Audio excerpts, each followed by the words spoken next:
예, 여러분 반갑습니다. 그 보령문화원에서 이런 정기적인 강좌가 있는 걸 최근에 알았어요. 저는 고향이 그 웅천읍 그 소왕리 쪽 황교초등학교 나왔고요. 어렸을 때 그 황교초등학교 앞에 바다가 있습니다. 부창포 독산 바다. 거기 어렸을 때 가볼 때마다 야, 바다 건너에는 대체 어디가 있는가? 이런 생각이 초등학교 뭐 3, 4학년 때부터 계속 그 세계 지도를 모를 때 제가 바다 넘어 어디가 있냐 이런 생각을 많이 해봤었고요. 또 학교 다닐 때 그 좋아하는 과목을 얘기를 한다면 되게 제가 제일 좋아했던 과목이 세계 지리하고 세계 역사. 되게 많은 친구들이 보면 그런 거 암기해야 되고 외워야 되기 때문에 싫어한다고 했는데 그런 두 과목을 굉장히 좋아했어요. 그래서 학교 다닐 때, 고등학교 다닐 때부터 언젠가는 내가 살고 있는 아시아 대륙 저 깊숙이 한번 가봐야겠다. 그런 생각이 10대 때부터 있었는데, 저게 뭐 여행사에서 물건 상품을 파는 것도 아니고, 또 무슨 교통편이 있는 것도 아니고, 그런 게 이제 불가능해서 꿈속에 갖고 있다가, 지난해 지금 지도로 나와 있는 대한민국에서 시작해서 동해안 하나를 건너서 러시아로 들어가서 쭉 이제 갔다 오는 이게 22,000km입니다. 22,000km를 지난해 한번 내 아내랑 둘이 갔어요. 그 지난해 가게 된 배경은 직장도 은퇴할 때가 됐고 또 나이가 만 70살이 되고 결혼 40주년이 돼서 결혼 40주년 기념으로 10대 때 갖고 있던 꿈을 한번 해봐야겠다. 이런 생각 때문에 갔는데 제일 그 힘들었던 것 중에 하나가 내 아내랑 같이 가야 되는데 아내는 절대 안 가려고 해요. 갈 데가 수도 없이 하필이면 시베리아냐, 뭐 고비 사막이냐, 타클라마칸 사막을 왜 가냐. 그리고 자녀들도 거기 가다가 제일 문제가 뭐냐면 자동차가 고장 났을 때 어찌할 것이냐. 중간에서 말도 안 통하고. 두 번째는 이쪽 지역은 병원이나 약 같은 거 없기 때문에 몇 달 동안 가는 와중에 어떤 사고가 아팠을 때 대체 어찌할 까 사람이라는 게 나이가 먹으면 아픈 법인데 이런 것 때문에 아이들도 말려고 내 아내도 안 가려고 해서 아내 설득가 굉장히 힘들어서 나는 우여곡절 끝에 이런 코스를 다녀왔습니다. 그래서 제목이 시베리아 실크로드 유라시아 대륙횡단인데 시베리아는 저 빨간색 선 그쪽이 시베리아 여기까지가 시베리아 관입니다. 이렇게 해서 여기까지 시베리아가지고 여기서 중국은 이게 몽골이에요. 몽골 여기 밑에 고비 사막입니다. 이렇게 중국을 내려면 이쪽이 서안입니다. 옛날 장안 당나라에 이렇게 쭉 올라가서 이쪽에서부터 이게 타클라마칸 사막에서 쭉 갑니다. 이게 파미르 공원이에요. 중국에 이렇게 넘어 중앙아시아 키르기스탄, 우즈베키스탄, 이게 카스피란 큰 호수에 넘어가서 이게 러시아입니다. 우크라이나 전쟁하고 있는 우크라이나. 이렇게 흑해하고 카스피 사이를 넘어서 조지아, 아나톨리아권, 이스탄불, 유럽입니다. 그래서 여기서부터 여기 우랄 산맥인데 이쪽부터 유럽이에요. 여기까지가 아시아. 그 시베리아는 이쪽입니다. 이렇게. 그래서 이런 지역을 갔다 왔는데 우리가 역사 기행을 갔다 왔습니다. 그냥 갔다 온 게 아니라. 우선 시베리아 블라디보스토크 이쪽에서는 독립운동가들의 기지들이 많았어요. 그래서 독립운동가들의 기지를 방문해봤고 여기까지는 이쪽 실크로드 이쪽에 여기서부터 실크로드인데 실크로드는 비단길입니다. 옛날 한나라 때 기원전 서기 2000년 지금부터 2000년 이전부터 여기서부터 이쪽 로마까지 이렇게 비단 장사를 해서 이게 역사가들이 이게 비단길이다 이런 길을 내놨어요. 여기서부터는 실크로드, 여기서부터는 시베리아입니다. 그래서 시베리아 실크로드를 한번 자동차로 갖고 갔다 왔고요. 가면서 제일 역점을 두고 봤던 것은 우리 조상들의 역사적 흔적지를 가보는 거였습니다. 그래서 역사 흔적지가 많다면 아까 블라디보스토크에 가면 동료분들이 많고 바이카로에 한 있고 이쪽 이게 도낭쪽입니다. 도나에 가면 역사 있고 이쪽에 타슈켄트라고 여기 또 우리 역사 유적이 있습니다. 그래서 쭉 한번 설명을 드리고요. 우선 작년에 갔던 인원은 보면 여기 나오는데 7월, 8월 20일가 2달 동안 갔고 자동차 3대에 인원 8명이 갔어요. 그래서 6명이 돈을 내서 간 사람이고 이 지역을 가려면 통역이 1명 필요합니다. 러시아어를 잘하는 통역 1명, 외국어대학교 러시아학과 학생 여름방학 시구인 학생 1명을 알바로 채용해서 걔를 데리고 갔어요. 왜냐하면 몽골, 중앙아시아 이런 모든 나라 옛날 소련 식민지였기 때문에 이런 얘기 조지아도 그렇고 다 식민지였기 때문에 러시아어가 통용이 돼요. 그 러시아 쪽은 영어가 또 안 돼요.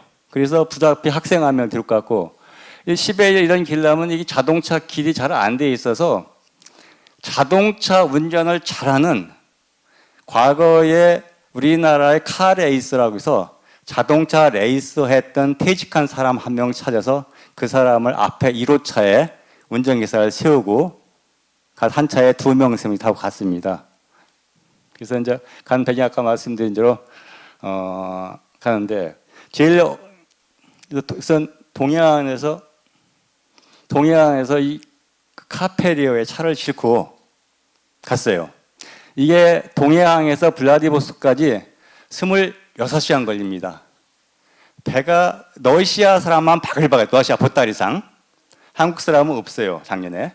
그래서 그 3등 객실 안에서 한 방에 한 20명 들어가는 옛날 수학여행 가면 매트리스 하는 방, 그런 방에 자고 이날 우리들이 일행인데 일행을 처음 만났어요. 다 모르는 사람들이야. 그러다 보니까 제일 문제가 뭐냐면 일행들 사이에 다 뭐 전라남도 여수에서 온 사람들이 있고 충청북도 제천에서 온 사람, 임실에서 온 경기도 이천에서 온 사람 쭉 뭐 나이도 전부 다르고 그래서 이게 서로 갈등이 생깁니다. 가면서 힘드니까 이게 편하면 갈등이 안 생기는데 맨날 먹는 게 잠자리를 떠니까 우리끼리 룸메이트끼리 싸우고 자기 룸메이트 처음 만난 거예요. 잠자리가 그렇다. 그래서 우리 자체끼리도 힘들었어요. 시간이 없기 때문에. 그래서 우선 이게 블라디보스토크입니다. 블라디보스토크에 우리 슬픈 역사들이 많은데 이게 신안촌이라고 하는데 우리가 잘 몰라요. 고려 조선시대 말기에 1864년부터 두만강 쪽에 살던 사람들이 조선에서 먹고 사기 힘드니까 두만강을 넘어서 러시아 땅 연해주라고 합니다. 연해주로 막 살아서 그때 한 20만 명이 거의 살았어요. 연해주에. 많이 산 거예요. 여기 연해주니까 아까 지도에 동해안 꼭대기인 자리에 두만하구에 있는 거기에 살았는데 이게 무슨 비석이냐면 신화자, 새로 한인촌 이런 뜻인데 1937년도에 중국하고 일본하고 중일전쟁이 발생했어요. 2차 세계전에. 그리고 러시아하고 일본하고 사이가 안 좋아. 그래서 러시아의 스탈린이 있을 때 블라디보스토크 연해주에 있던 조선족 17만 명을 전부 강제로 8,000km 떨어진 중앙아시아로 강제 이주시켰습니다. 이런 역사가 있었어요. 그 중앙아시아에 가보면 1937 이주된 후손들이 살고 있어요. 이게 스탈린형. 그래서 그 기념으로 여기에 탑을 생각하시. 탑 3개는 남한, 북한, 고려인. 그래서 이게 우리가 블라디보스토크 가면 꼭 한번 들리는 역사의 현장입니다. 우리가 안중근 의사라는 분을 잘 압니다. 1909년도에 만주의 하얼빈에서 2등 방문을 저격해서 영웅이 되신 분인데 안중근 의사가 무슨 돈이 있어서 총기를 구입하고 또 연습을 하고 그 양반이 평안북도 분인데 거기서부터 하얼빈 갔겠습니까? 돈이 있어야 돼요. 안중근 의사에 돈 대준 분이 있습니다. 이게 블라디보스토크 그 당시에 고려인인데 이게 사는 집에 이게 이렇게 번호에게 최재형이라는 분이 있어요. 그분이 안중근 의사로 하여금 거사 수익도 돈을 내주고 무기를 사주고 했던 분인데, 그분도 일본 군인한테 잡혀서 1920년도에 살해당했는데 1909년도에 안중근 의사가 이토 히로부미를 저격했던 지원해준 분이 요분 최재형 생가입니다. 이게 블라디보스토크에 있어요. 그래서 이분이 안중근 의사가 일본 경찰에 잡혀서 여순에서 총살이 됐는데, 일본 경찰이 네 배우는 누구냐? 누가 돈 대줬냐? 엄청 고민을 했는데 안 의사가 당연히 자백 안 했죠.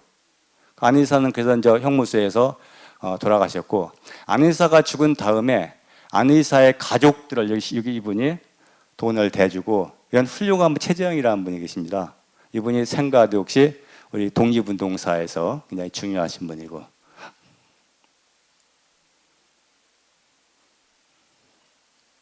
이분은 이동희 선생이라고 초대 1919년도 상해 임시정부 생겼을 때 초대 대통령은 이승만, 초대 국무총은 이동입니다. 이분도 블라디보스토크에서 활동하다가 임시정부에 있다가 블라디보스토크에 사신 이런 점인데, 블라디보스토크 이런 독립운동 유적이 있습니다. 이건 재미로 쓴 건데, 여러분 율분이라는 영화 배우 알죠? 그분 고향이 출생지가 블라디보스토크이더라고요. 그 왕가나라는 영화에 나왔던 그런 있어요. 재미있다고. 여기는 이게 우리 한민족의 서름이 있는 역이에요. 이름이 고려인 강 라지오 돌레요. 연해주 땅은 예 넓습니다. 우리나라 한 경상남북도 남한 면적이 더디죠. 남면제 거기에 사는 사람들 이 역으로다가 다 1937년도에 스탈린이 강제로 몰아와서 이 역에서 기차를 태워서 2달씩 지금 타슈켄트라 우즈베키스탄 카자흐스탄 보냅니다. 이 역이 유태인 수용소 가듯이 고려인들을 강제로 끌어갈 때 모았던 역인데 지금 폐역이에요. 역사의 슬픈 현장이고요. 그래서 이런 장소가 우리 독립운동 관련 장소입니다. 이건 쭉 하겠습니다. 여기 운전하고 가는 거예요. 그래서 한번 볼게요. 한번요. 이게 흑룡강이에요. 흑룡강이 넓어야지. 러시아 쪽 흑룡강을 건너가는 겁니다. 지금. 여기 쭉 가면서 시베리아 가다 보면 군데군데 마을들이 있어요. 마을 가면 이렇게 시베리아 가서 야생화파는데, 그게 자동차가 벌써 고장 났어요. 가다가 자동차 고장 나서 이 벨로고르스크한 조그만 도시 정비소에 갔는데 그때도 못 고치고요. 제일 문제가 자동차인데 시베리아 출발하자마자 3일째 자동차가 고장났는데 왜 그러냐면 이 차를 이런 차 갖고 갔어요. 그래서 요 옆에 지도를 붙여놨어요. 차 옆에다가. 그때 사람들이 여기 이렇게 보고 있는 게 러시아 쓰는 사람들이 갈 때마다 이 지도를 보고서 한국 사람이 왔네? 그러고서 클락신 눌러주고 그러는 거예요. 이런 차가 세대가 나라니까. 그래서 우리나라는 자동차 여행이 불가능한 나라예요. 자동차를 배를 싣고 가야 되니. 유럽이나 미국 같으면 캐나다를 가거나 멕시코 갈 때 그냥 육상 넘어가면 되는데, 우리는 차를 배 싣고 가니까 자동차 여행이 없고 자동차 노하우도 없어요. 그래서 참고로 자동차는 관세법상 휴대품으로 봐서 세금을 과하지 않도록 해놨어요. 일단은. 그리고 자기 차를 갖고 귀국해야 돼. 한국 차 갖고 가서 도중에 팔고 온다든가 아니면 중고차 갖고 팔고 새 차를 사온다든가 이건 안 돼요. 그래서 갈 때 자동차 증명서 영어로 된 차대번호 제장 이렇게 해서 자기 차의 차적을 잘 갖고 다녀야 돼요. 자동차. 이번 처음 알았어요. 그리고 블라디보스토크 딱 가자마자 한국 번호판을 떼어버리고 영어 번호판을 달아줍니다. 외국 사람이 한국말 가, 나, 다라 모르잖아요. 영어로 KA 이렇게 영어 번호판 들고 이렇게 자동차 여행이 특성이 있다는 걸 이번에 처음 알았고, 우리나라는 자동차 여행 경험이 없어요. 모른다. 시계가 어디 있죠? 저기 있구나. 이게 이제 시베리아예요. 시베리아에서 바이카로까지가 3,700km인데 가면서 표준시를 3번 바꿉니다. 러시아 넓은 나라라서 시간이 9개 있어요. 그래서 한 400, 500, 1000km 가면 1시간 땡기고 1시간 땡기고 가면서 가는 건데 우리가 조그만 나라에 사는 사람들은 여행하면서 자기 시계를 바꾸는 건 기회가 없죠. 이런 지역인데 이게 이런 나무들이 울창해 사람 안 살아요.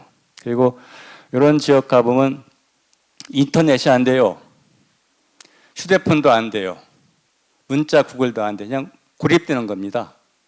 그래서 그런 것들이 처음에 굉장히 무서웠는데 익숙해지니까 그게 또 편한 점도 있더라고요. 이게 길이 이래요. 이게 블라디보스토크 모스크바까지 가는 국도인데 길이 이렇게 엉망이에요. 그래서 자동차 고장이 났어요. 그런데 터보라는 부품이 구멍이 나는데 마침 일행 중에 이 친구가 LG화학 실장인데 자동차학과 출신이에요. 전공이. 여행간 일행 멤버인데. 그래서 자동차 여행 매니어야. 그러다 보니 자동차 부품에 대한 걸 고장을 잘 알고 고장난 수리 부품 갖고 왔어요. 이 친구가 있어 여행이 됐어요. 자동차 얼른 고장 났는데 멤버 중에 자동차에 우리 앞에 자동차 운전석 모니터에 빨간 등이 들어오고 반짝반짝 소리가 나는데 이 친구는 야 이게 뭐가 생겼고 2시간은 갈 수 있다 아는 거예요. 그래서 이 친구 덕분에 했는데 고장이 나고서 계속 고생을 했다. 길이 나빠요. 기름이 나빠요. 우리나라의 디젤 기름은 옥탄가가 좋은 기름을 쓰는데 러시아 이쪽에서는 기름값이 싸야 되기 때문에 품질보다는 가격상 가다 보니까 우리 차에 넣으니까 차 엔진이 고장 난 거예요. 그래서 부쩍 힘들었다. 이게 이제 러시아는 아까 시베리아는 굉장히 넓은 나라인데 재밌는 게 이게 불이에요. 토탄불. 이게 600km가 불길을 가는 거예요. 600km 멀지 않아요? 이런 600km 길 2차선. 이게 불나 탄 자리에.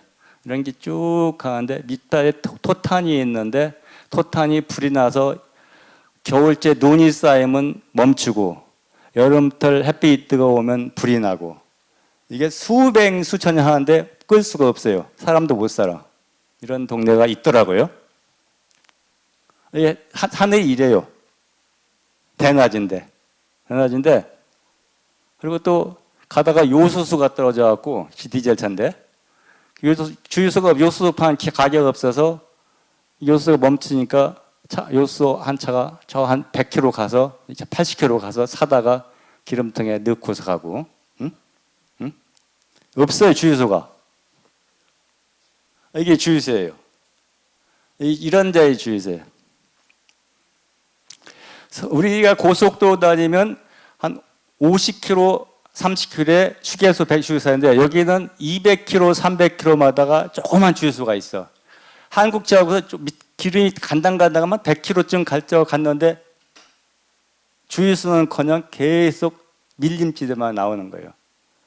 그래서 가슴 초조해하는데 2차 대행 쓸만한 이런 주유소에 간신히 가서 기름 넣고서 가다 보니까 얼마나 그런 원시적인 전투적 여행이에요. 그래서 그리고 또 구글 맵을 하는데 인터넷이 끊기니까 그냥 감으로 가는 거예요. 그래서 이런 자동차 여행 경험이 없다 보니까 이런 일이 경험이 있었다. 시베리아 아름다워요. 농사도 안 져요. 사람이 안 사니까. 시장이 없어. 여기도 사람들 감자를 심고 밀을 재배합니다. 어떻게 재배하느냐? 이쪽은 서울이 위도가 38도, 37도입니다. 한국이. 휴전선이 38도니까. 이쪽은 한 50도쯤 돼요. 북위. 굉장히 북쪽이에요.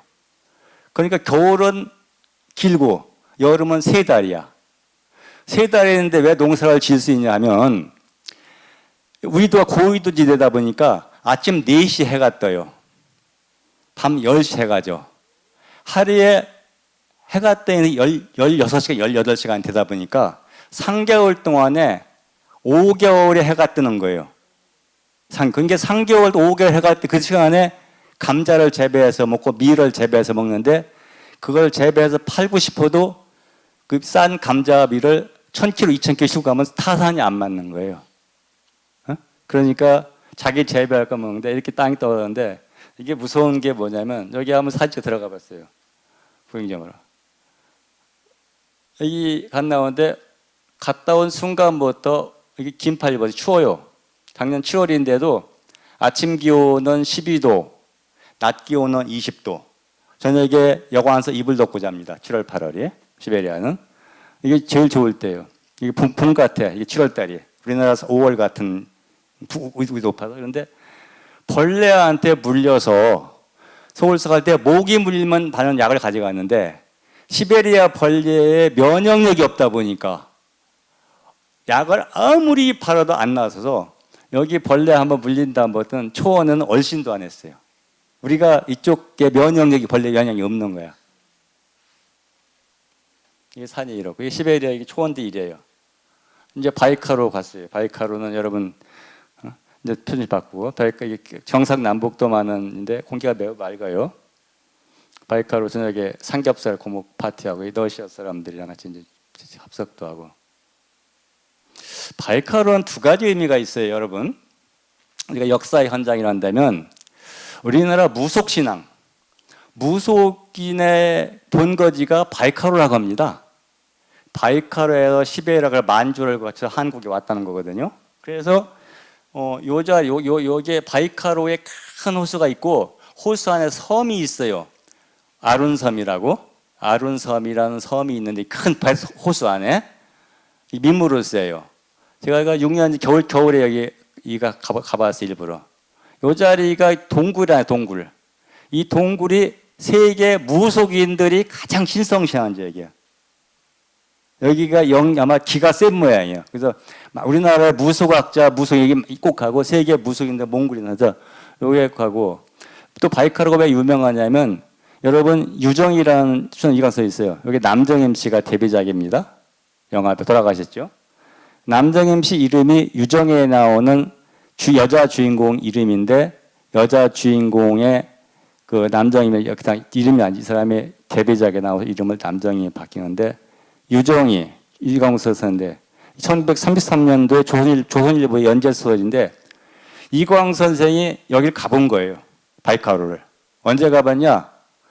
1914년도 1차 세계대전이 나기 전에 이광 선생이 미국을 가려다가 그 다음 기차를 타고 가야 되니까 여기를 갔다가 전쟁에서 못 갔는데 그 다음에 유정 쓸 때 이 바이카로를 배경으로 써서 바이카로가 한국 사람이 많이 가는 그런 역사 연연이 있습니다. 이게 이제 바이카로 숲바이고 이게 이제 몽골 공원 내려가는 거예요. 그래서 요게 이제 러시아하고 몽골 국경이에요. 그런데 육상 국경은 그 공항이나 해관하고 달라서 이게 참 힘들었어요. 이건 옛날 몽골 사람들이 유목 지역이었는데 여름 제일 아름다 이렇게 나무도 없고 이게 스텝지대라고요. 스텝은 나무가 초원만 있는 겁니다. 이게 이제 국경인데 우리 육상 국경은 그 공항하고 달리 군부대, 경찰, 세관, 취과 한 7, 8개 기관을 거쳐야 돼요. 그래서 제일 처음에 군부대를 가고 경찰을 가고 취과를 가고 세관 이런 6곳 거쳐야 가니까 굉장히 어렵고 차를 다 뒤집어 놓고 검사를 하고 보통 영문서 자동차가 되다가 그래서 이때 한 4시간 걸려서 가는데 무슨 대합실이라는 게 없어요. 버스터미널 대합실 여기는 그냥 사막에 국경에 길거리 서서 기다렸다가 검사 끝나면 가는데 공무원이 왕이라서 언제 보낼지 몰라요. 그래서 그런 국경 경험이 참 힘들었다. 이게 몽골의 초원입니다. 울란바토르, 이게 징기스칸 울란바토르 쭉쭉 갈게요. 울란바토르. 이게 이제 고비 사막이에요. 고비 사막은 몽골 고원은 몽골 나라 고원이에요 하나. 해발 1000m 높은 고원이고 이쪽이 공기가 매우 맑아서 가시거리가 무한대입니다. 우리나라 하면 날씨 좋은 날 가시가 50km, 날씨 나쁘면 15km. 그런데 몽골인 평균 시력이 3.0이라는 걸 이해를 하겠어요. 막힘이 없어요. 공기가 좋아. 그러니까 눈이 나빠요. 몽골은 긴 나라예요. 동서 길이 2,500km, 남북 길이로 1,000km. 그래서 우리처럼 뭐 400km, 500km 아니라 한 2,000km 남으니까 이 지역 사이가 큰 나라인데 이게 그 대부분이 사막이나 고원인데 여름철이라서 비가 왔기 때문에 이렇게 차들이 있는데 차들이 가면 차가 멈춰야 돼요. 이렇게 들어올 때. 지금 제가 이게 바이카로인데 이렇게 해서 몽골 국경이에요. 울란바토르가 몽골 수도예요. 이렇게 중국으로 내보는 거예요. 이게 고비 사막이에요. 우리가 봄철에 황토를 끌어온 여기 사막이 이렇게 한국으로 오면 이렇게 여름철 봄에 황사기 굉장히 넓어요. 고비 사막이. 옛날 그 숭노족, 돌궐족, 거란족, 몽골족 여기서 살았던 사람, 이 사람들이 한국에 이제 침략해 오는 거예요. 이쪽 사람들이. 그래서 이런 고비 사막 때 만리장성이 만들어진 겁니다. 중국에 들어왔어요. 내몽골. 그래서 중국은 재밌는 게 국경을 평일날 9시부터 8시까지만 육상 국경을 열어주고 토요일, 일요일은 국경을 닫아요. 공항은 24시간 열잖아요. 새벽 2시에도 오고 12시에도 오고 하는데 육상 국경은 이제 전날 가서 공항에 가서 기다려야 하는데 중국은 들어가기 참 어려워요. 5개 부처 허가를 받아야 되는데 총참모부, 공안이 경찰입니다. 세관, 애교부, 여가국이 문광부예요. 이 5개 부처를 허가를 받아야 되기 때문에 자동차하고 중국이 참 어렵다. 그리고 중국은 국제면허증이 안 돼요. 중국 운전면허증을 받아야 돼요. 우리가 중국 면허증 따기 어렵잖아요. 그 중국 번호판을 받아야 하고. 그래서 중국은 자동차에 참 힘들다. 근데 실크로드가 중국을 안 가면 안 되기 때문에 들어간데 굉장히 어렵게 들어갔어요. 이제 국경에 가봤더니 고비 사막에 공룡 화석들이 많은데 이게 공룡 알이에요. 이게 막 사막이 하도 많아. 이게 동룡 뼈들이에요, 이게. 이게 내려가는데 공룡들이 2억 3억 년 살는. 중국에 갔는데 중국은 간첩죄가 심해서 우리나라의 카카오톡이나 아니면 구글 쓰면 법을 못 쓰도록 돼 있어요. 중국은. 중국법이. 중국 SNS만 써야 돼. 우리가 중국말을 모르니까 중국에서 깔 수가 없어요. 그래서 우리는 이 무전기를 갖고 와서 이게 워키토키인데 반경 5km까지 통화가 돼요. 그리고 우리 일행끼리 밥 먹어 다닐 때 야, 어디에 와? 1층에서 3층에 빨리 내려와. 이 워키토키가 중국 내여행했어요, 이게. 중국은 지금도 시진핑 주석이 있는데 굉장히 국가가 전 국민을 감시하는 국가라서 구글을 사용 못하게 해서 어렵다. 그래서 구글 가까워 인터넷이 중국서 한국서 못 쓴다. 이런 게 참 어려웠고요. 중국 운전면허증 발급했고. 이게 평유라는 여관인데 내 아내가 제일 좋아했던 여관이 이게. 청나라 때 객잔이 이제 호텔이란 뜻인데 이렇게 수백 개인데 방은 청나라식. 이게 청나라식 옛날 여관이라고 하더라고요. 그래서 여기서 아내가 며칠 쉬고 갔다 싶었는데 안 됐고 고성. 이제 서안까지 와. 이게 서안인데 이게 실크로드 출발 지점입니다. 서안에 가면 장나라 장안이 서안인데 이 서안에 실크로드 기념탑을 만들어놨어요. 그래서 상인, 쌍공루타. 그래서 실크로드는 한나라 기원전 서기 지금 2100년 장건이라는 사이에 만든 건데 여기서 기념 촬영을 하고 여기서부터 비단길을 시작합니다. 여기가 이제 두 번째 길이에요. 실크로드는 길이 3개가 있어요. 이렇게 와서 여기에 타클라마칸 사막이 무서운 사막이에요. 이것은 이 초원로라고 해서 이게 천산산맥 북쪽으로 해서 가는 길이 있고 타클라마칸 바로 이 위로 가는 길이 있고 타클라마칸 아래로 가는 길이 여기가 파미르 공원이에요. 그래서 우리는 이렇게 도낭을 와서 도낭 하미르 트로판 이렇게 해서 이렇게 넘어갔어요. 근데 요 길이 우리가 갔던 길인데 이 3가지 길이 이게 뭐 2000년 전부터 다녔던 길입니다. 그래서 이게 전부 사막이에요, 여기가. 서안 다시요. 서안에 제가 이번에 갔을 때 가장 관심 기준 받은 사람이 3사람이 있었어요.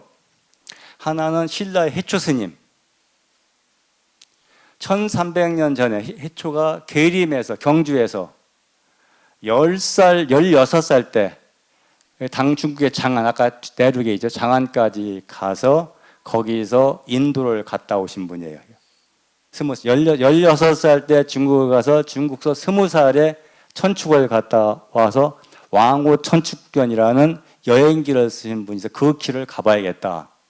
또 한 가지는 우리 서유기에는 삼장법사로 나오는데 실제 이름은 현장법사입니다.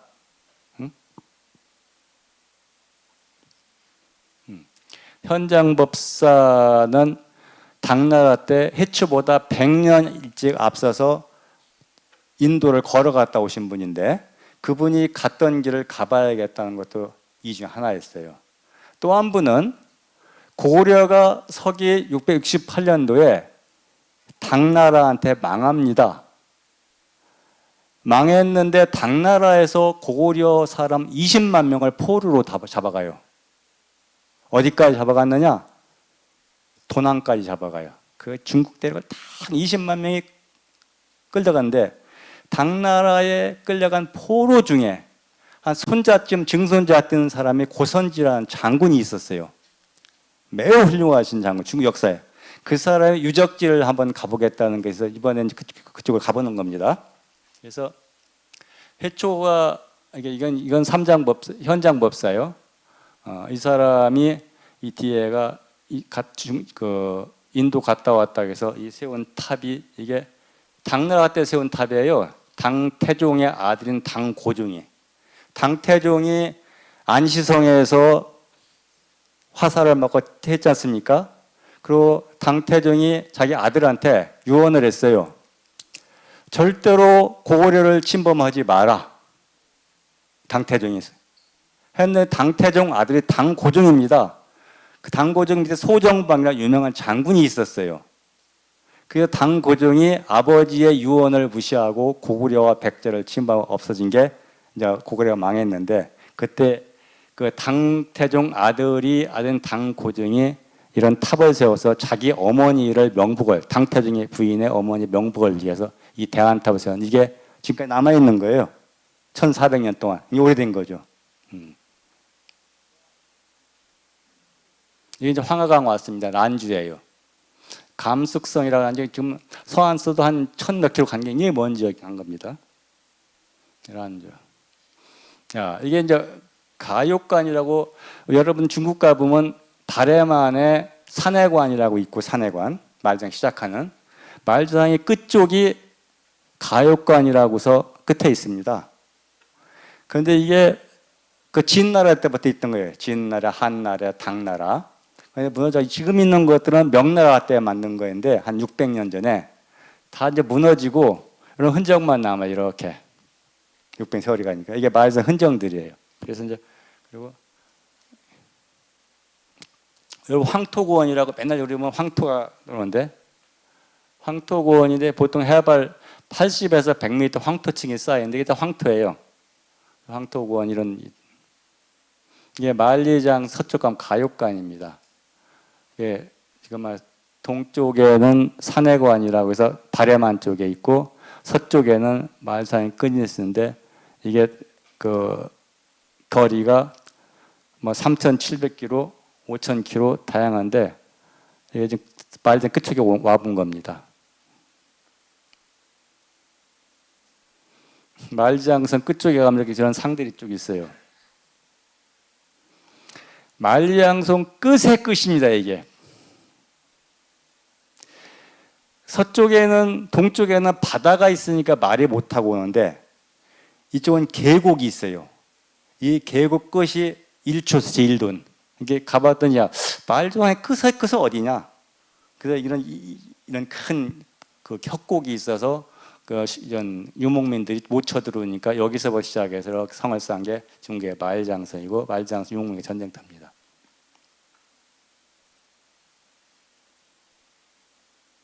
이게 이제 도난까지요. 도난은 그 실크로드의 중개무역지입니다. 그 로마에서 온 상인이 장안까지 못 옵니다. 멀어서 도난까지 와요. 중국 상이 도난까지 가. 거기서 만나서 물물교환하는 겁니다. 도낭은 굉장히 유명한 지역인데 이 사막에 있는 도시인데 그래서 거기 관광지 중에 대표적이니까 이런 명사산이라는 산이 있어요. 울명자 모래산입니다. 이 얕은 모래들이 바람에 불면 그 우는 소리 한다 해서 명사산이라고 적고 바람이 불 때마다 산이 바뀐대요. 산 계곡이. 근데 굉장히 아름답고 많은 사람들이 우리가 이게 낮에는 모래 때문에 살이 돼요. 그래서 오후 5시 이후에 구경 갑니다. 낮에는 모래가 아마 40도에 화상을 입기 때문에 해질 때쯤 가서 명사산에서 사막에 해지는 경치를 보는 게 중국 사람들 관광의 행태더라고요. 그래서 우리도 오후 5시쯤 간다는 거. 명사산에 이런 월화천이라는 신기한 오아시스가 있어요. 이게 2000이 넘었는데 안 마르고 있어요. 그래서 옛날 실크로드 다니는 비단길 다니는 상인들이 여기 와 하룻밤 묵고 물을 먹고 낙타한테 물어주는데 그런 그 특이한 지형이 있다. 월화천에 월화각이라고 강요가 있고 여기 사람이 엄청 많아요. 이게 이제 중요한 데입니다. 도낭은 그 석굴이 한 700개쯤 있어요. 1, 2, 3층에 계단 올라가야 됩니다. 그래서 이 도낭 석굴이 우리 한 신라하고 관계가 몇 가지가 있어요. 오른쪽 16, 17번 그 석굴이 우리 한국어고 매우 역사가 있는 석굴인데 그 석굴에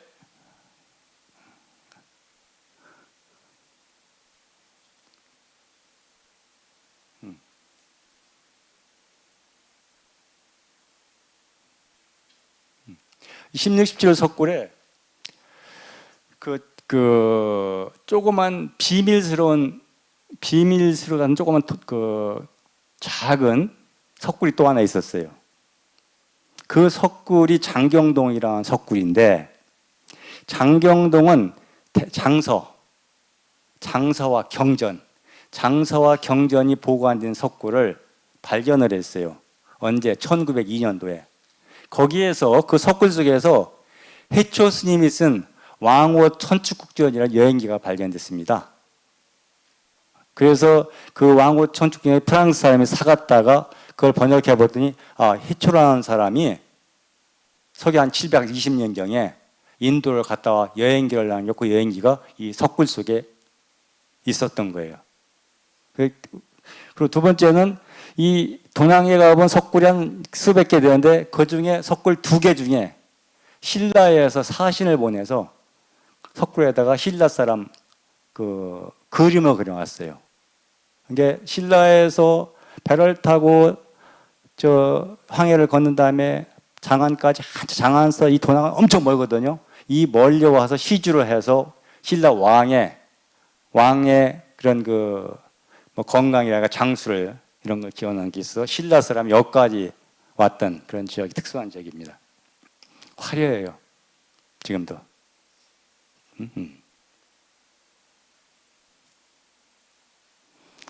이게 지금 도낭 시내인데 왼쪽이 수로예요. 수로.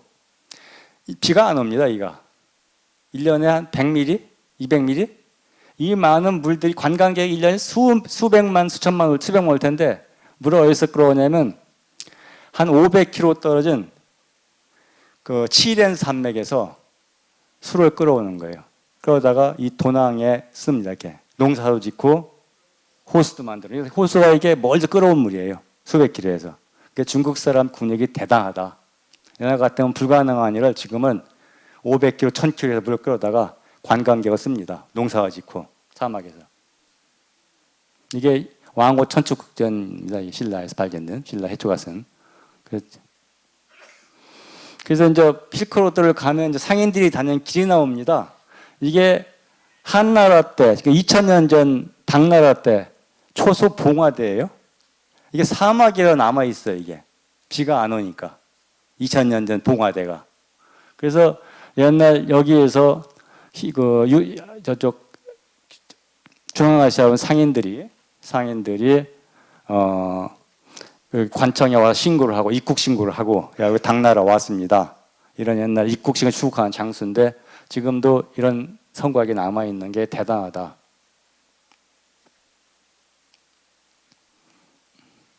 이게 고비 사막입니다. 밖에 나가면 48도예요.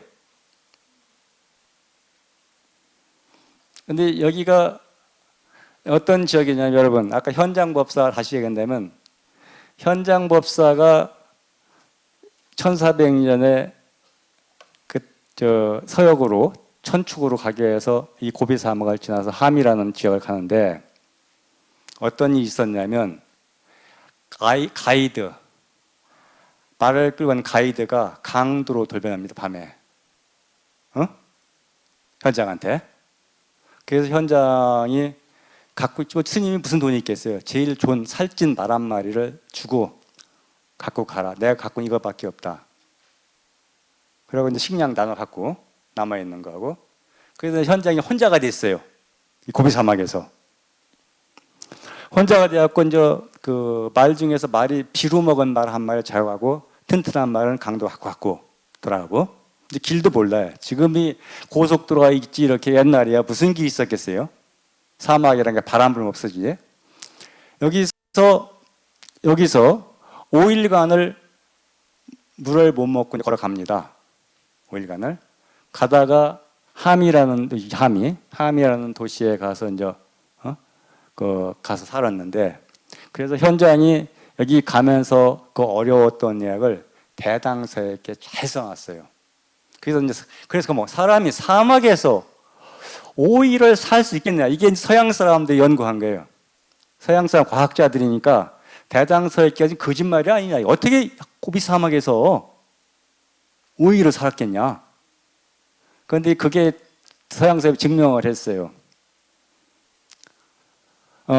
이건 서기 한 630년대 얘기고 서양 사람이 증명한 것은 서양의 탐험가가 타클라마칸 사막에 1900년대에 유물을 훔치러 왔어요. 그러다가 길을 지어서. 그런데 길을 지었는데 5일 동안 해가 살아남았어요. 그래서 인간이 사막에서 5일 살았구나. 그럼 현장 살았다.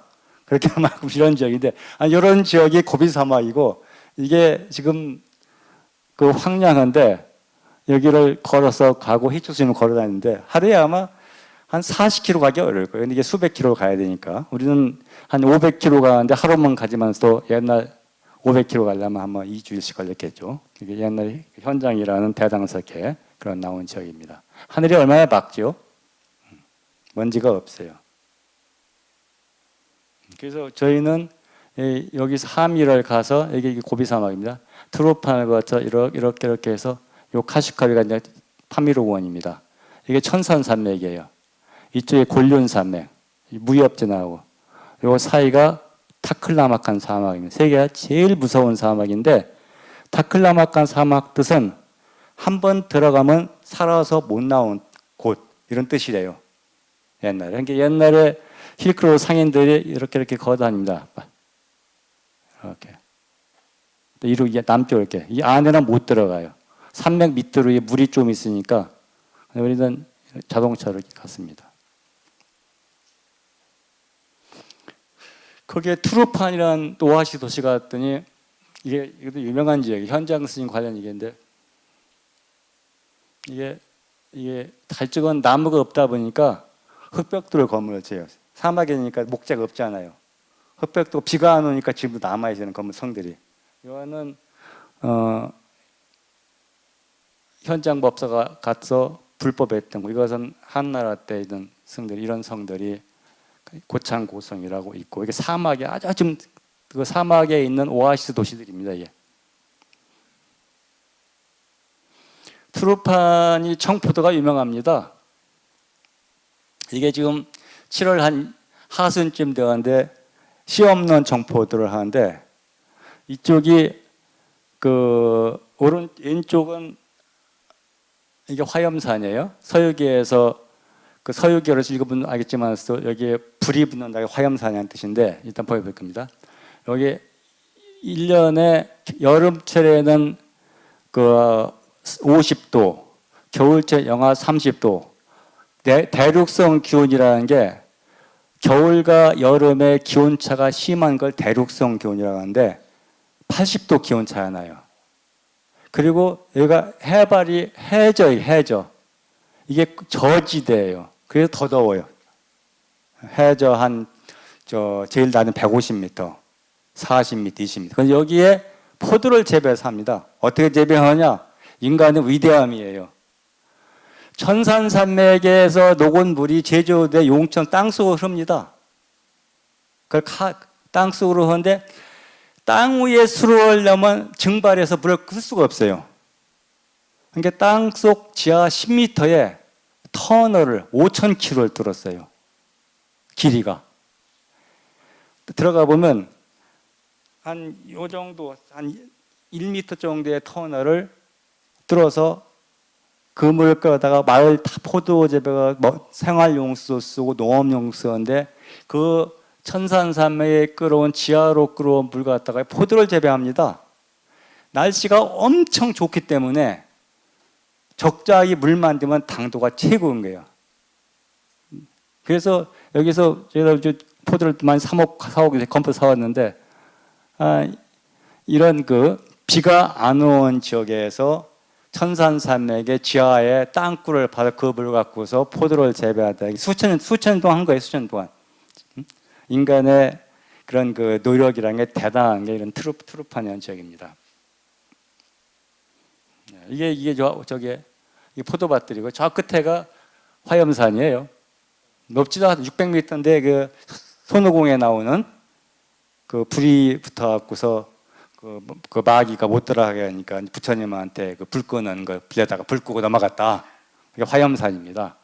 이게 화염산 기념. 이 옆에가 포도 말리는 농장이에요. 보로코진 첩들이 그런 게 우리 담배 말년 같은데 이게 화염산 가는 겁니다. 이게 저지대예요. 높지 않은데 이런 게 우리 손오공 어렸을 때 만화에 나왔던 그런 지역인데 또 이런 걸 보러 오는 사람들이 있어요. 손오공 유명하니까 대체 화염산 어떻게 생겨 먹었느냐? 이게 이제 타클라마고 사막입니다. 사막은 모래만 있는 게 아니에요. 이런 협곡이 더 무서워요. 물도 없는데 이런 협곡이 몇십 킬로 있어요. 그런 길 걸어 다녀서 얼마나 힘들었겠어요. 사막도 힘든데 이런 길 사람들이 걸어서 간 겁니다. 과거에. 사막에 이런 협곡들이 있어요. 차가 1차선이 중앙선에 차 들어맞아 한 차선 타고서 다니는 겁니다. 이게 한 1000m쯤 되는 지역이에요. 이게. 밥 먹을 데가 없어요. 휴게소도 별로 없고. 그러니까 그냥 빵 하나 사서 길거리에서 먹고 그냥 햇반 하나에서 먹나 보니까 이게 좀 여행이라는 게 이제 먹는 맛이 있는데 먹는 거는 좀 관심이 없는 힘든 여행을 했다. 이게 이제 구차라는 도시입니다. 구차라는 도시인데 키질석굴이라고 알렉산더가 온 간다라 양식이라는 미술 양식이 있습니다. 우리나라의 부처님들은 다 서양 사람처럼 머리가 곱슬머리잖아요. 그게 간다라 양식이라는 건데 간다라 양식이 제일 잘 보던 데 키질석굴이에요.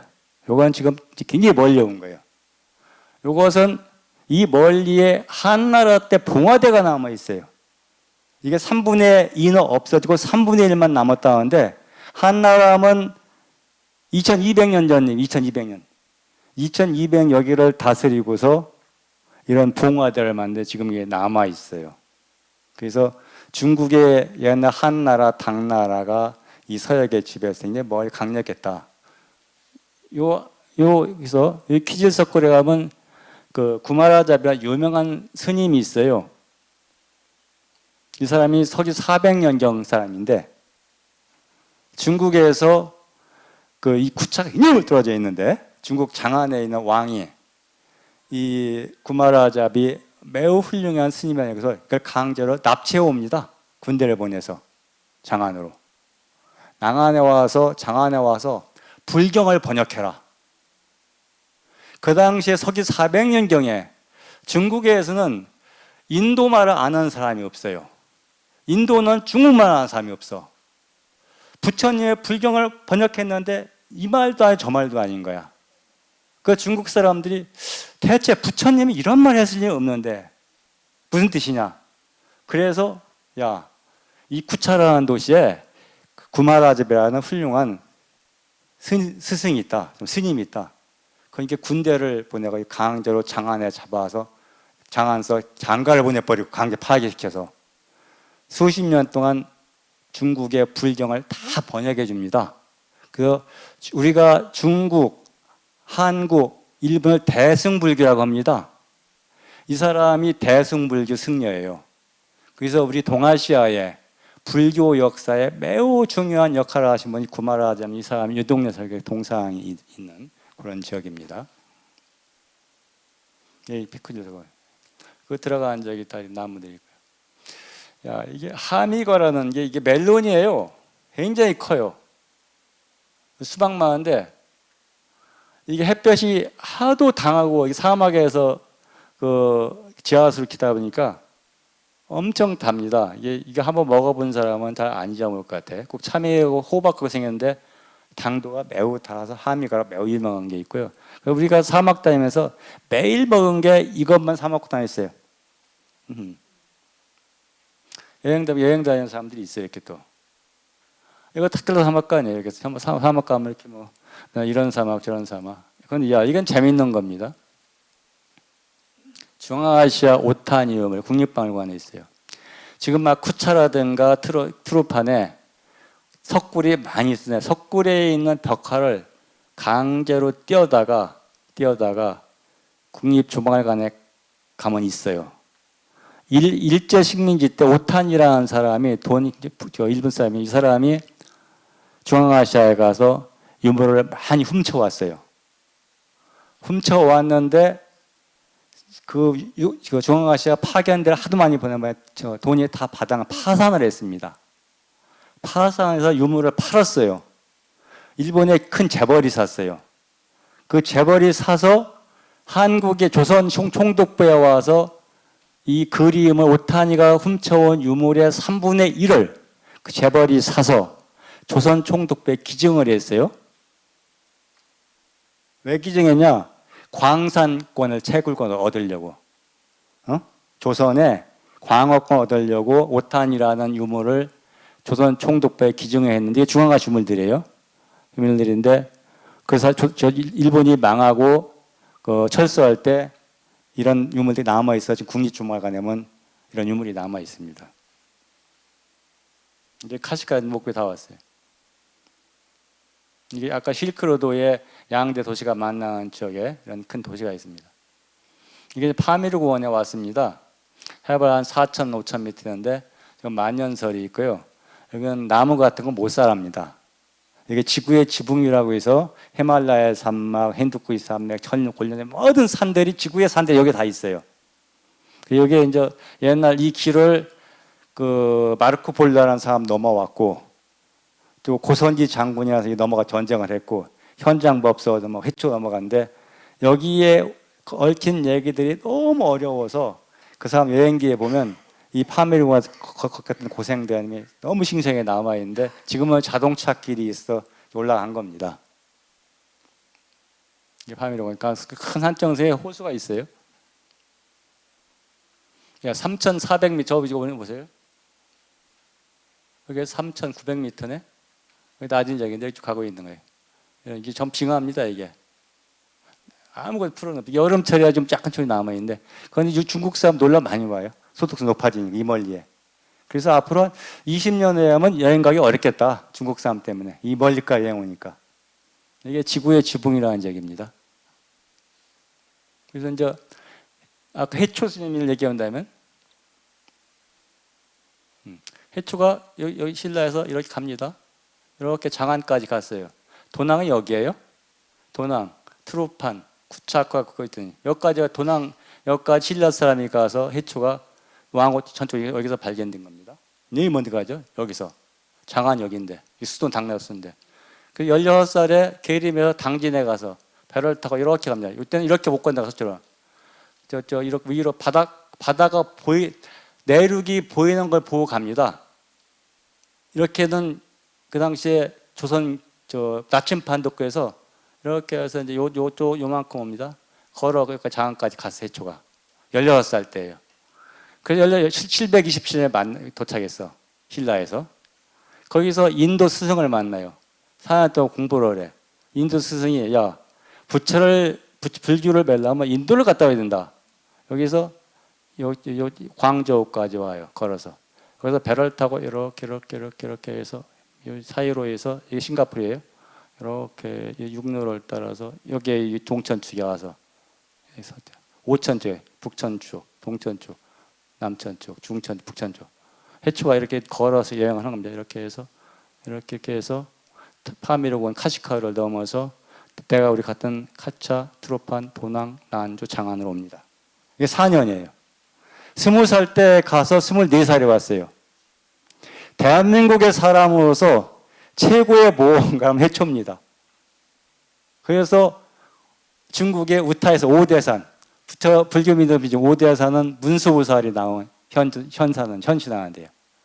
오대산에서 82살에 죽었어요. 그런데 중국 사람이 수없이 많은 스님이 해초가 어떻게 했어요? 해초의 스승이 훌륭한 스승인데 그 사람이 자기 역사에 써놨어요. 내 제자 5명이 있다. 그 중에 해초가 있어서 프랑스 사람이 왕호천축을 읽다 보니까 해초가 전부 중국 사람인 줄 알았어요. 당연히 신라 사람이라는 걸 생각도 못했어.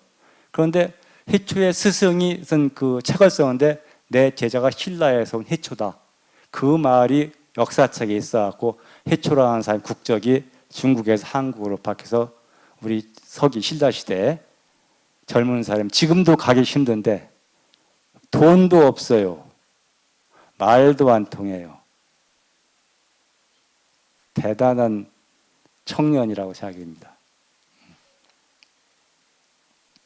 해초 스님이 왕호청에 시를 2편을 쓰 5편을 시를 잤어요. 읽어볼게요. 달밤에 고향길 바라보니 뜬구름만 휘날리며 돌아가고 있네. 이게 파미르공원 쓴 얘기예요. 못 건너와서. 편지라고 써서 구름편에 보내고 싶건만 바람이 급해 구름은 돌아보지도 않는구나. 내 나라는 하늘끝 북쪽에 있는데 남의 나라 땅 서통무특이라도 그리워하네. 더운 남쪽 천축에 기러기도 없으니 누가 고향의 숲을 향해 나려가라네. 여기도 보면 평생 눈물을 훔쳐본 적이 없는데요. 오늘따라 하염없이 눈물이 걷잡을 었구나. 파미르공원을 건너야겠는데 혼자는 못 건넙니다. 장사꾼을 기다려야 돼요. 같이 가서 일행을. 장사꾼이 언제 올지 몰라. 우리가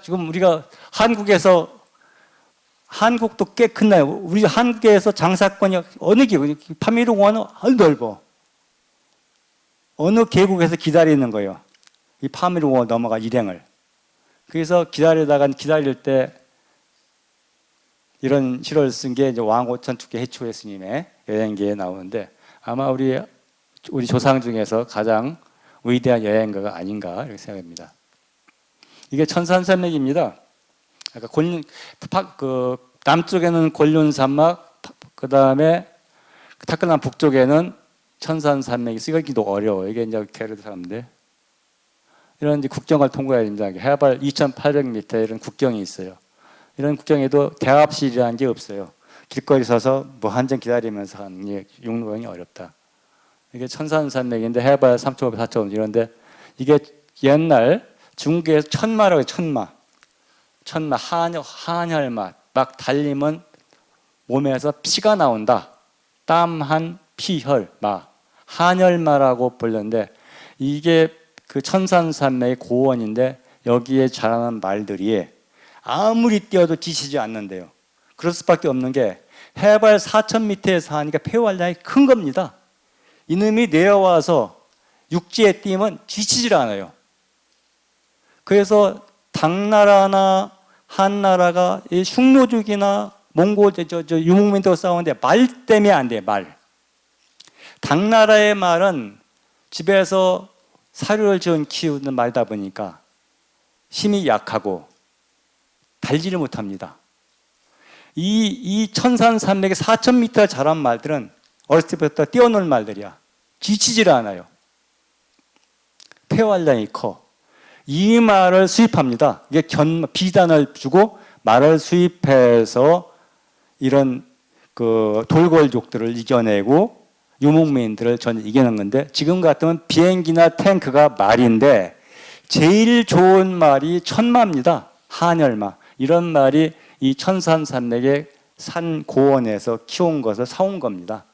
그래서 중국이 유목민들 전쟁 이기겠는 게 이런 말 문제입니다. 그래서 이게 해발 3,500, 4,000m인데 양옆엔 산이 있고 넓은 평야가 있어요. 고원이. 이 사람 살기 해발 3,000m 마을에. 추워요. 다 겨울은 입고 살아. 여름인데도. 저 3,700m네. 이게 지금 또 이런 말 길이 이래요. 승용 여행 계획처럼 없어요. 이렇게 가끔 쳐요. 이런 데 하니까 천천히 가야 돼. 저 빙하. 이게 여름처럼 사람이 살 수 있는 겁니다. 겨울에는 돈이 싸고 못 다니고. 여기를 실크로드 상인데 걸어 다녔어요. 이 길을 옛날에 집 메고서 낙타 메고서. 이게 지금 이게 자동차 다니는 거지. 이 정도 길지만서도 이게 8월 5일이네 작년 지나가서 한 달 전에 여기래 3.8. 이게 큰 이런 고원이 어마어마한 고원에 있어요. 천산산맥 이렇게 나오면 중앙아시아가 나옵니다. 그래서 공기가 참 맑다. 뭐 여름철들은 이게 이제 천산산맥 넘어가는 길은 막 좀 내려가고 있는 거고, 추워서 내 아내가 바람이 막 이렇네. 내려간 계곡엔 꽃이 피고 그래 이제. 이게 이제 옛날 그 저희가 왜 당나귀를 타고 다니는 사람이 많더라고요. 우리 당나귀 어렸을 때 봤잖아요. 할아버지 손자가 이 당나귀 한 마리를 타고 길을 펴가고 형제가 한 둘이 당나귀 한 마리 타는 길을 펴가면서 우리가 어렸을 때 60년대 50장에 당나귀나 낙이 봤는데 당나귀는 낙이 중에 다른 거잖아요. 이거 타고 나서 많이 봐서 좀 신기하다는 생각이 들었습니다. 이쪽이 얘는 천마, 한열마의 생산지입니다. 이제 키르기스탄에서 넘어가는 우즈베키스탄 국경지대인데 이제 차들이고 이 차들 환전사항들이 있는데, 이게 키르기스탄 가보니까 대우자동차 이게 티코, 라마스, 마티스 이런 차들이 굉장히 많더라고요.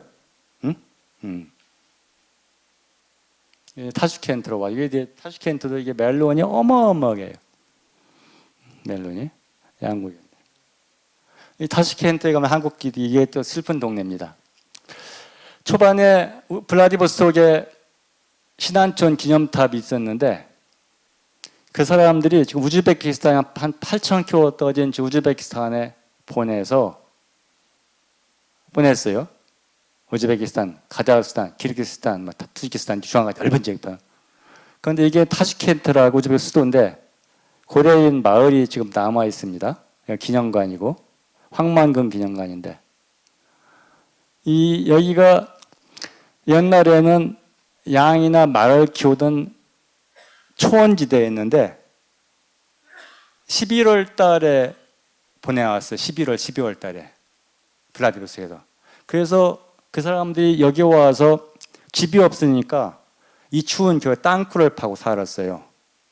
여기 와서 땅굴, 그 다음에 그 억새밭이 있는 양 키우는 초원을 논을 만들고 밭을 만들어서 농사를 지어서 살아온 건 게 인간의 노력이 대단한 거예요. 그래서 그 당시에 1938년도에 얼마나 힘들었는지 호적에 의하면 1937년, 38년, 39 출생된 사람 하나도 없대요. 고려인들 중에. 근데 고려인이 현재 지금 50만 명이 있어요. 왜 50만 명이 파악이 되냐면 우즈베키스탄, 카자흐스탄은 호적 올릴 때 자기 종족을 쓰도록 돼 있어요. 종족이 하도 많다 보니까. 그래서 고려인이라고 써 고려인 파악해 봤더니 50만 명인데 아버지 기준으로 따지는 거야. 어머니가 러시아 사람 결혼했으면 그 아들은 고려인이 아니야. 아버지가 고려인이면 부인이 카자흐스탄, 우즈베키 사람도 고려인이야. 50만인데 50만 명이 흩어진 이 지역은 러시아가 옛날 소련이 협동농장 했을 때 우리나라 새마을 운동 하듯이 5년에 한 번씩 소련의 넓은 나라 협동대학 전체를 모아놓고서 1등을 뽑아요. 수만 개의 협동대학.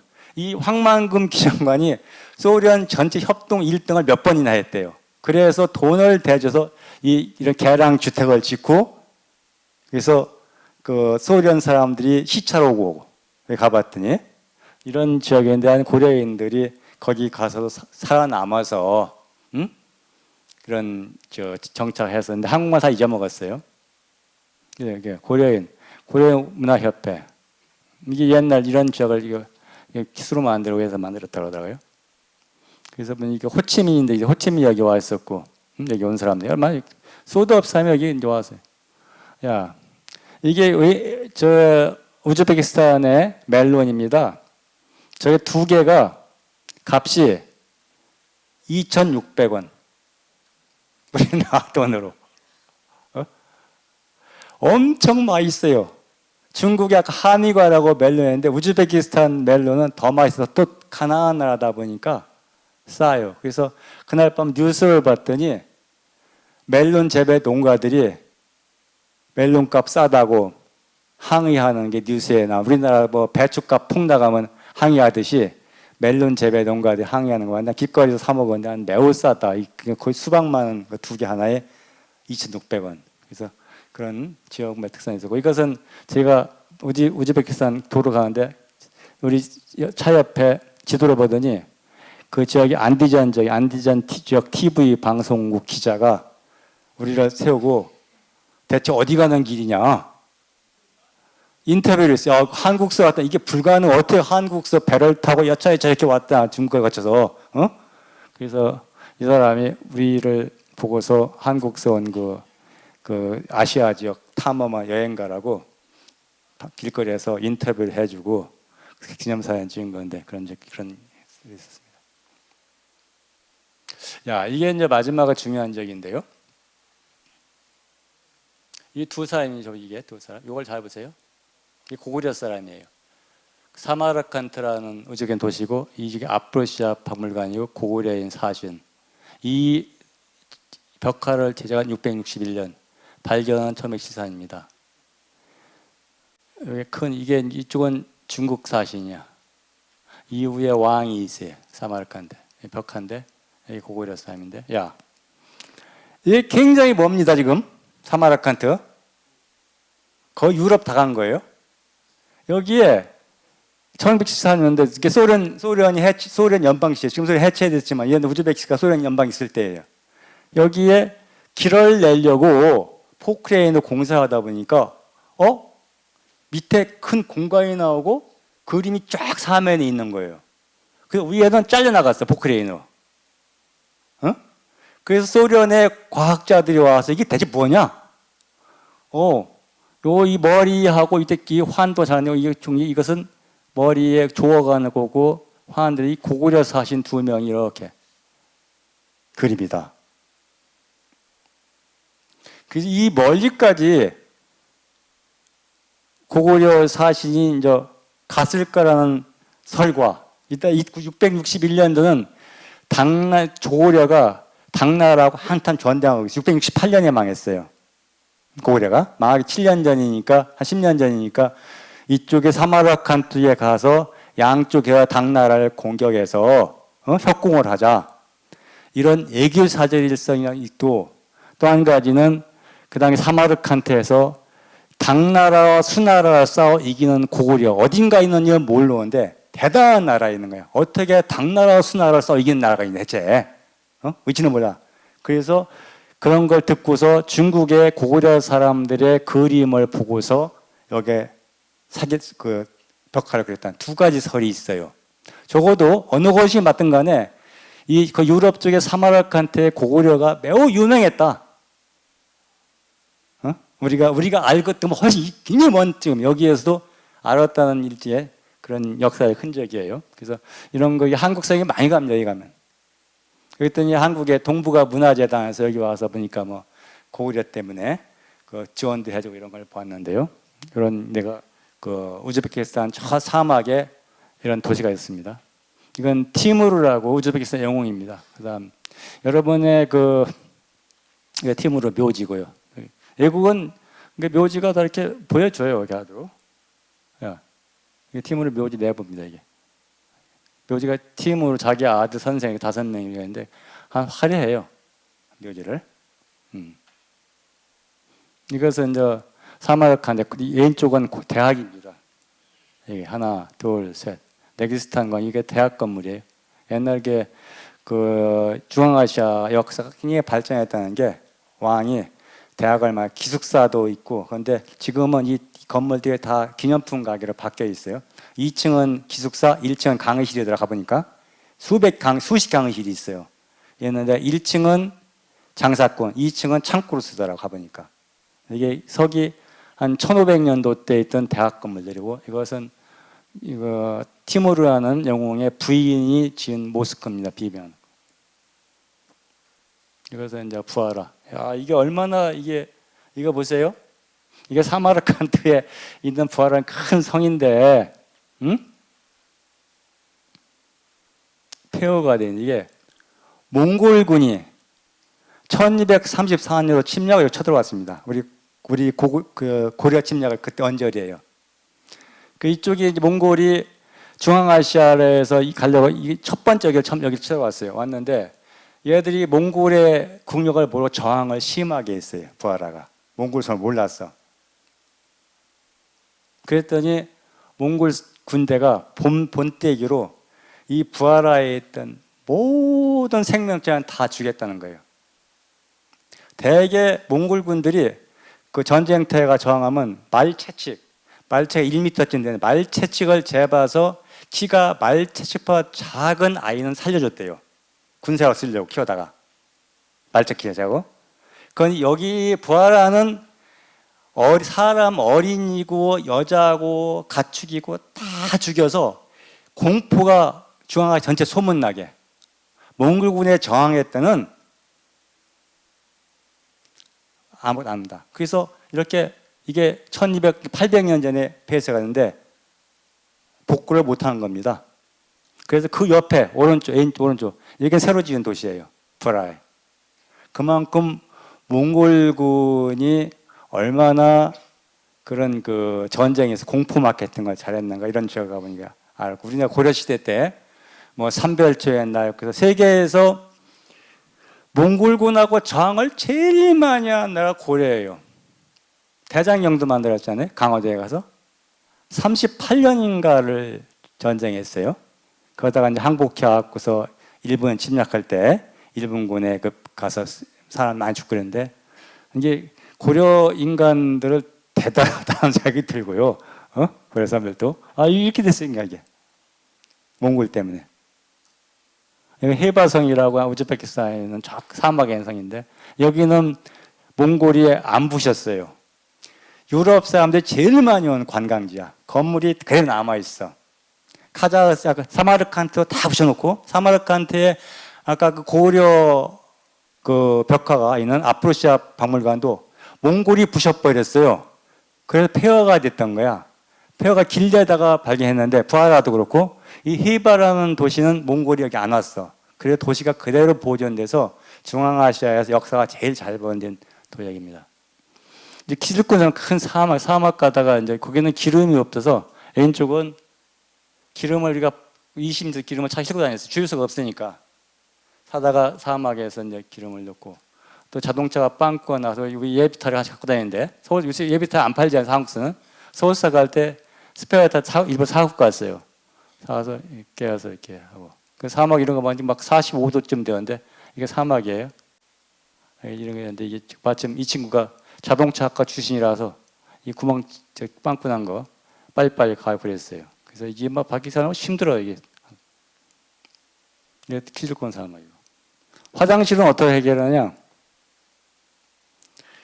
내 아내는 까만 우산 갖고 왔어요. 우산. 그래서 한 100m쯤 가서 우산 피고 화장실 일 보고 남자들은 대충 사막에서 하고 그래서 여행하면서 제일 힘든 게 화장실과 물. 특히 후진국은 러시아나 뭐 이런 데 화장실 요금이 공짜 화장실이라는 게 없어요. 러시아, 시베리아 갈 때 제일 힘든 게 화장실이에요. 300km 가면 화장실이 하나 있는데 보통 우리 돈으로 제일 싼 데는 400원, 비싸면 800원이에요. 화장실 하는데. 그러니까 남자는 대충 내 아내는 가야 돼. 화장실에. 지저분해 수세식이 아니니까 물이 없으니까 수돗물이 없으니까 지저분 한량없고. 그런데 이제 내 아내가 제일 고생한 게 2달 내내 허리 디스크가 생기고 목 디스크가 생기고 고생했는데 화장실 때문에 너무 울어갖고서 고생했어요. 여자들은. 이게 사마귀가 허벌편한 거. 이게 사마귀 이런 길을 가는 거예요. 사마귀. 포장도 안 돼 있어갖고 이게 막 이 놀링이 심하니까 내 차가 디스크가 생기고 허리가 아프고 그래서 이런 길을 이게 포장이 안 돼 있어요. 이게 이제 국경을 통과하는데 시간 끝나갔네. 끝날게요. 국경은 8시간 걸려 국경을 통과하는데 그냥 힘들었다. 이게 카스피아 라인이에요. 이게 이 오른쪽 러시아 경찰인데 아무 이유 없이 못 가게 잡아먹는 거예요. 그러고서 무조건 경찰서로 가자. 그리고 너희들은 차 한 대당 7,000루블씩 벌금을 내가 부과해야겠다. 여권 자동차 안 믿어. 돈 달라는 거예요. 100불 줬더니 여행 잘하라고 인사하고 가라고 이 얘가. 그런데 얘만 줘서 문제가 없어요. 가져와서 경찰이 수도 없이 잡으를. 봉 나타났다고 다 소문 내놔. 그래서 조금 가면 또 잡아. 그래서 이 경찰이 얘만 문제가 없으면 얘 먹고 떨어지니까 얘가 다 소문내갖고 우리를 보면 괴롭혀갖고 너무 싫어요. 경찰만 나타나면 피해가야 돼 우리는. 그리고 경찰이 반대편 차선 세우라고 우리 보면. 그러면 빨리 도망가면 차 유턴이 어려울 때 보면. 그래서 이런 경찰이 후진국 경찰 가봤더니 공무원들이 우리도 옛날 한 7, 80년대 먹고 사는 때 공무원들 좀 부정됐지만서도 굉장히 심하다. 그래서 힘들었어요. 이게 이제 코카스 섬 여러분 요새 국경 간 차들이 저기서 언제 통과할지 산속에 국경이 있어요. 러시아하고 조지아는 국경입니다. 이게 차들이 좀 더 국경 통과하려고 서 있는 차들이에요. 근데 오래 걸려요. 한 4시간씩 서 있어야 돼요. 이게 대화 필요 없어요. 그냥 서 있는 거예요. 한 대씩간 빨리 나갈 때마다. 이게 코카스 섬 여러분 제가 하고. 이게 이제 우리나라 쌤이니까 코카스 3개국 많이 간 여행 중에 하나입니다. 해발 2,200m에선 사원이 있어요. 조지아 정교에.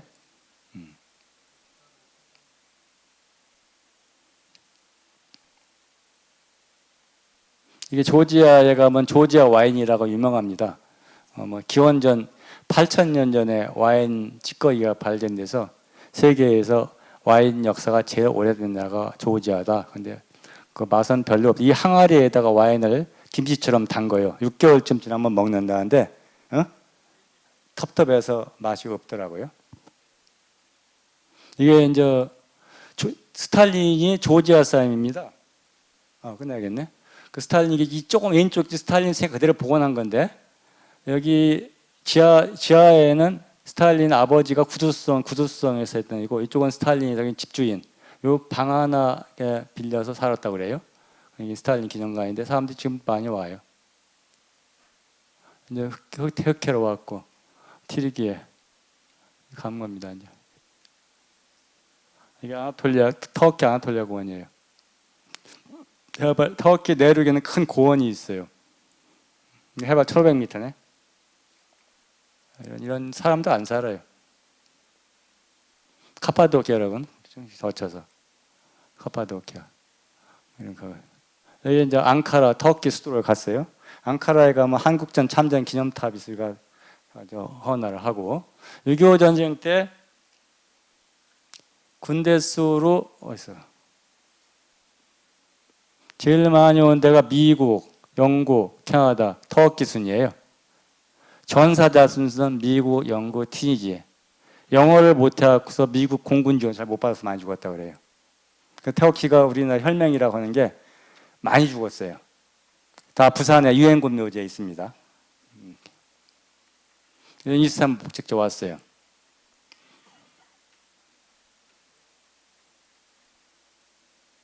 야, 여기가 이제 우리가 목적지 마지막 왼쪽은 바자르, 그랜드 바자르. 실크로드의 장사꾼 여기 와서 이제 물건 팔았겠죠. 중국 사건 것을. 그랜드 바자르. 오른쪽은 실크로드 종착역인데 여기 보면 이렇게 있어요. 야, 실크로드 종 이스탄불. 오늘 실크로드 우회전역 옆에 경주하고 이스탄불하고 실크로드 끝과 끝이라고 탑을 세워서 여기 가서 실크로드 끝에 왔습니다. 신고하고 귀국했고, 이 차는 차 세대는 한국에 가서 화물차에 태워서 부산으로 보냈습니다. 2달 반이 걸렸고 배가 오는데 차 한 대당 운송비는 700만 원씩 들어갔어요. 서울에서 동해안에서 블라디보스토크 갈 때 한 150만 원, 그리고 한 700만 원. 그 자동차가 하도 고장이 자주 나서 정비소 열 몇 번 전 갔더니 자동차 수리비가 굉장히 들더라고. 그래서 터보라는 아까 시베리아 고장 났는데 러시아의 정비소로 갔더니 터보를 바꿔야 된다 이거야. 부품을. 터보는 여기 윤피서 사갈다시피 기아가 몰랐는데 엔진에서 힘을 실어서 엔진에 있는 그 이산화탄소 밖에 실어 내주는 그런 기능을 하는데, 터보가 고장 나니까 속도 60 내지 80km. 까만 연기가 연소가 안 되게 막 이렇게 나오고, 그런데 그것을 한국에서 오려면 2주일이 걸린대요. 부품이. 우리는 여행을 서울서 귀국하는 비행기표를 끊어왔기 때문에 와야 되는데, 그래서 그 바이카로에서 한국에 전화를 했어요. 차 세대 중 한 대 고장난 차. 그 사람이 이천에서 사업하는 사람인데 자기 동생한테, 야, 네가 기아차 빨리 가서 터보 부품 사서 인편으로 중국을 갖고 들어와. 그래서 그 이천에 사업한 사람, 그 동생이 인천서 터보를 사서 북경으로 와서 북경서 내몽골, 몽골하고 중국경 지역 터보를 갖고 왔어요. 등등 하다가 뭐 또 아파서 한 사람이 이제 그 음식을 잘못 먹고 깔아 앉아버렸어요. 그런데 우즈베키스탄 병원에 가야 병을 치울 수 있고, 그렇다고서 그냥 있을 수도 없고. 그런데 분명한 건 우리는 지금 귀국할 날짜가 정해져 있는 거예요. 그래서 이제 그 친구한테 미안해, 야, 참아봐라. 지금 병원이 가야 네가 이 우즈베키스탄 시골이야 지금 지금 응? 이 시골에 병원 가보니 네가 뭐가 도움이 되겠냐? 스스로 한번 나서 봐. 그래서 밥을 이틀을 못 먹고 차 뒤에 자는 겁니다, 그 사람은. 그래서 마침 이틀 자고 났더니 나았어요. 그래서 우린 되게 미안해. 일행인데 다 좀 모르는 사람들이 지금 모르는 여행하면서. 그래서 그런 처음 여행 출발할 때 그 자동차 고장, 그다음에 중간에 아프면 어떻게 된가, 이런 게 있어 굉장히 고생했고요. 지나고 보면 이렇습니다. 사람이 어렸을 때 다 꿈이 있는데, 우리가 살고 있는 우리 조상들의 역사, 아까 신라 사람이 가보고 고구려 사람이 독립운동하는 흔적지를 가보니까 우리가 지금 사는 게 조상들이 열심히 해서 덕분에 잘 산다는 생각이 들고, 한국 참 좋은 나라다. 비도 가끔 와주고 산도 푸르고 사막도 없고, 그래서 대한민국의 소중함을 알았고요. 그 내가 오면서 이런 얘기지. 야, 사람이 부자의 종류가 여러 종류가 있어요. 부자의 종류가. 돈이 많으면 부자죠. 근데 그것도 있고, 또 한 가지는 마음이 부자면 부자예요. 마음이 부자인 게 추억이 많으면 부자다. 그래서 아내하고 내가 우리는 추억을 많이 쌓았으니까 부자가 됐다. 이렇게 이제 위안을 했고요. 그래서 사람이 그 과거에 살아온 일들을 기억해 보면 나중에 이제 90 넘었을 때 아마 이렇게 어렵게 이 길을 갔다가 뭔지 모를 것 같고요. 그래서 작년에 저희 부부가 결혼 40주년, 나의 70세 기준으로 아시아 대륙을 한번 고생하고 온 게 큰 추억거리였습니다. 이걸 좀 더 자세히 얘기할 시간이 없어 이정출이고요. 여러분들도 우리가 여기 다 고2를 지난 분들이 많아요. 고2. 70살이 고2라고 하잖아요. 고2. 고2라는 단어를 붙인 사람은 당나라 때의 시인 두보입니다. 두보. 두보의 시에 고래희 말합니다. 고대로부터 내려오기에 희소하다. 70살까지 사는 것은. 인생 70 고래희. 두부의 시에 나온 문기에서 거기가 우리는 고의가 70살 영광 옛날 우리가 환갑이 굉장히 중요하지 30년에 40년에 지금 뭐 70 중요하지 않잖아요. 30년 고의가 굉장히 컸죠. 그런데 당나라 때 1400년 전에는 인생 70 고래 인생 70까지 사는 것은 고대로부터 매우 희귀하다. 이게 고인 다 우리 고이 나이에 그렇죠? 그래서 고이 나이에 다 건강하시고 앞으로 100세까지 행복하게 사시길 바랍니다. 감사합니다. 혹시 뭐 궁금한 사항 있으면 물어보시면 답변하겠습니다. 예, 좋은 강의 감사드리고요. 지금 가실 분들 가시고 같이 사진 찍고 싶으신 분들은 내려오시면 같이 우리 전 청장님과 함께 사진 찍도록 하겠습니다. 예, 질문해 주시면. 예. 팀을 어떻게 구성하십니까? 우리 그 중에 여행 가는 사람들이 6명인데 그 중에 한 사람이 인터넷에 야 실크로드 갈 사람 뭐이시오? 그렇게 해서 그 만났는데 목적이 다릅니다. 나는 그 우리 역사적인 흔적을 가보고 싶은 게 내 목적이었고 옛날부터. 응? 그 지리적인 정보, 파밀리공이 어떻게 생겨본 거야? 탁가 그런 지리와 역사를 보고 나머지 3명인가 4명은 자동차 매니아들이에요. 나는 한 2,000km 막 쉬지 않고 달려보고 싶어. 한국처럼 맨 신호등 달리고 울퉁불퉁 사막길 좋아. 그래서 그 목적이 다른데 그런 사람들이 모였고 그래서 차가 3대 갖고 왔는데 차가 그 사람들이 우리나라 나온 차 중에 제일 차대가 튼튼하게 기아 SUV 모하비 차고 디젤 차여야 되는데 휘발유 차라든가 하이브리드 전기차는 사막을 갈 수가 없고 고장나면 조치가 안 되는 거야. 프로그램 문제니까. 그런데 아날로그 차나 아까 자동차 아까 나온 사람처럼 엔진을 바꾸면 되는데 최신 차는 안 되는 거예요. 그래서 그 차도 그렇게 됐고 차를 3대 갖고 온 사람은 여행비를 공통 적게 내기로 했고 나나 내 아내는 여행비를 더 내고 이렇게 해서 팀이 편성이 됐는데 아까 말씀드린 것처럼 자동차 여행이 즐거운 사람들은 그 생각이 다르고 그다음 또 먹는 것도 전부 달라요. 야, 나는 중국 음식 가고 싫어. 나는 양고기는 싫어. 차라리 라면이나 먹자. 뭐 이런 사람부터 또 가는 장소가 시간이 나면 관광지를 갈 거 아니겠어요? 역사의 잔정을. 나 같으면 야 타슈켄트에 고려인 마을을 가봐야겠다. 야 고려인 마을 뭐 들어가냐 쓸데없이. 응? 그냥 이슬람 모스크는 사원 가서 구경을 해야겠다. 난 고려인만 그 자식과 한 2시간 가갔다면 하루 버리는데 거긴 난 가기 싫다. 그럼 나도 돈 똑같이 내고 왜 당신이 마음대로 가느냐?